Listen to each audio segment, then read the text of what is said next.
আসসালামু আলাইকুম। আশা করি প্রিয় শিক্ষার্থীরা সকলে অনেক অনেক ভালো আছো। পরবর্তী পরীক্ষা পদার্থ ১-২৩ তারিখে এবং নন মেজর পদার্থে মোটামুটি বন্ধ ছিল আগামীকাল থেকে। আম প্রায় ৬ দিনের মতো। এখন মোটামুটি ৫ দিনের মতো বন্ধ রয়েছে। তো আই হোপ যে তোমাদের প্রিপারেশন খুব ভালোভাবে আগাচ্ছে। বাট এখন আজ থেকে গত ২ দিন আমি চেষ্টা করব তোমাদের এই যে ১০ টা চ্যাপ্টার নতুন সিলেবাসে ১০ টা চ্যাপ্টার রয়েছে, এই ১০ টা চ্যাপ্টার থেকে যে প্রশ্নগুলো গুরুত্বপূর্ণ সেগুলো দেখায় দেওয়ার। যেগুলো স্কিপ করে পরীক্ষায় যাওয়ার কোনো সুযোগ নেই। তো পদার্থ ১ এর আজকে চ্যাপ্টার 1 নিয়ে আলোচনা করব এবং এই ফিজিক্স 1 এ কিভাবে ভালো করা যেতে পারে সে বিষয়ে কিছু হালকা আলোচনা করব। তার আগে বলে নেই, অনেকে এখনো কোর্স করতে চায়, যারা কোর্স করতে চাও 01767351308 নাম্বারে হোয়াটসঅ্যাপে নক দিয়ে আমাদের ক্লাসগুলো পারচেজ করতে পারো। আচ্ছা, তো যেটা বলতে চাচ্ছিলাম যে এখন আমাদের ক্লাস ফি 310 টাকা অনলি। যে ফিজিক্স 1 এ তোমাকে ভালো করতে গেলে তোমাকে থিওরি প্লাস যে ম্যাথগুলো রয়েছে এই দুটাতে ভালো করতে হবে।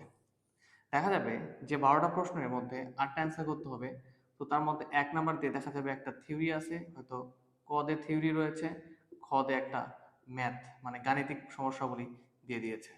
সো থিওরি একটা ভালো মার্ক পেতে গেলে, একটা প্রশ্ন পুরোপুরি মার্ক পেতে গেলে থিওরির পাশাপাশি গাণিতিক যে সলভগুলো রয়েছে, প্রবলেমগুলো, সেগুলো সলভ করতে হয়। আরেকটা ব্যাপার, যখন থিওরি তুমি সলভ করতে যাচ্ছ, গিয়ে কিছু সংজ্ঞা মুখস্থ করতে যদি হয়, সেই সংজ্ঞাগুলো মুখস্থ করে নেবা।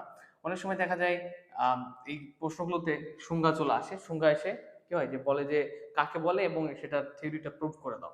তো চ্যাপ্টার 1 থেকে, যেটা না বললে নয়, চ্যাপ্টার 1 থেকে একদমই যেটা না বললে নয়, 3টা থিওরি এতটাই গুরুত্বপূর্ণ, কারণ প্রতি বছরই, গত বছর শুধু আসেনি, প্রতি বছরই এই 3টা থেকে একটা করে প্রশ্ন আসে।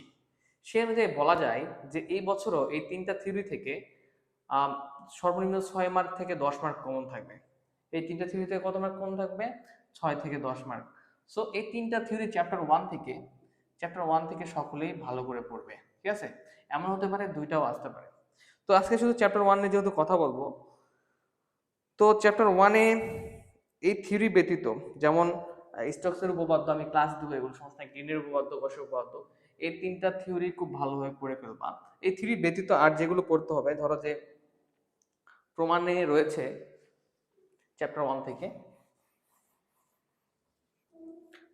আমরা দেখেছি যে এই যে আমাদের পেইড ক্লাসে এগুলো সমাধান করা হয়েছে। যে আরেকটা প্রশ্ন রয়েছে না, এবং যে দেখাও যে এ একটি ধ্রুবক ভেক্টর হলে প্রমাণ করো যে delta R vector dot A vector equal A vector. তো হোম থিয়েটার 55 ইউটিউব চ্যানেলে তোমরা যদি সার্চ দাও, তো ফিজিক্স 1 ক্লাস লিখে, তাও এটা আমাদের ফ্রি করে দেওয়া আছে। তো এটা একটা খুব বেশি গুরুত্বপূর্ণ। এর পাশাপাশি আরেকটা রয়েছে ডেল্টা স্কোয়ার। যখন স্কোয়ার হয় তখন কিন্তু ভেক্টর চিহ্ন থাকে না, এটা মাথায় রাখবা। 1/r ইকুয়াল হচ্ছে 0। এটা মোস্ট ইম্পর্টেন্ট একটা গাণিতিক সমস্যা। এরপর আরেকটা গাণিতিক সমস্যা মোস্ট ইম্পর্টেন্ট রয়েছে, যেটা হচ্ছে আমি বলে দিই, যে এ যদি একটি অঘর্ণশীল হয়, তো এ ইকুয়াল আমাদের কিছু ভ্যালু দেওয়া আছে এবং দেখাতে হবে যে কি, দেখো যে এ যদি অঘর্ষণ হয়, এ ইকুয়াল সামথিং একটি সংরক্ষণশীল বল ক্ষেত্র। তো চ্যাপ্টার 1 থেকে মোটামুটি এগুলাই কি খুব বেশি গুরুত্বপূর্ণ।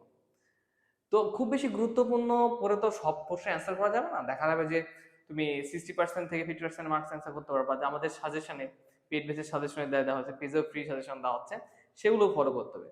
তো চ্যাপ্টার 1 থেকে শুধুমাত্র আজকের এই ভিডিওটার টপিকই ছিল যে জাস্ট আমি ইম্পর্টেন্ট কিছু প্রশ্ন দেখাই দেবো।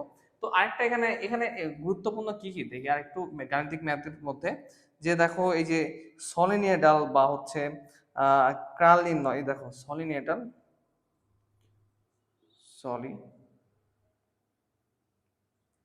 নয়ডাল, আরেকটা রয়েছে কি আমাদের কার্ল নির্ণয়। তো এগুলো একটু দেখতে হবে, ঠিক আছে?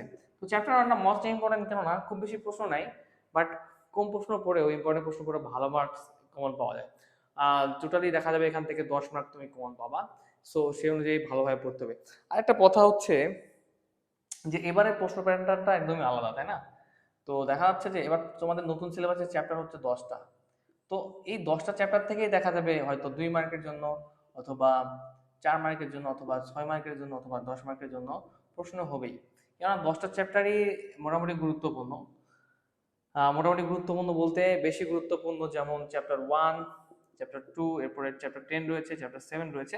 তো ইম্পর্টেন্ট চ্যাপ্টার কোনগুলো সেগুলোর জন্য আলাদা একটা ভিডিও দেবো। তো চ্যাপ্টার 1-এর যে বেসিক আলোচনা, যে কোন প্রশ্নগুলো একটু বেশি হাইলাইট করতে হবে কারণ সময় কম, তো তোমরা এই প্রশ্নগুলো একটু, এই টাইপের প্রশ্নগুলো একটু বেশি হাইলাইট করে পড়ার ট্রাই করবা।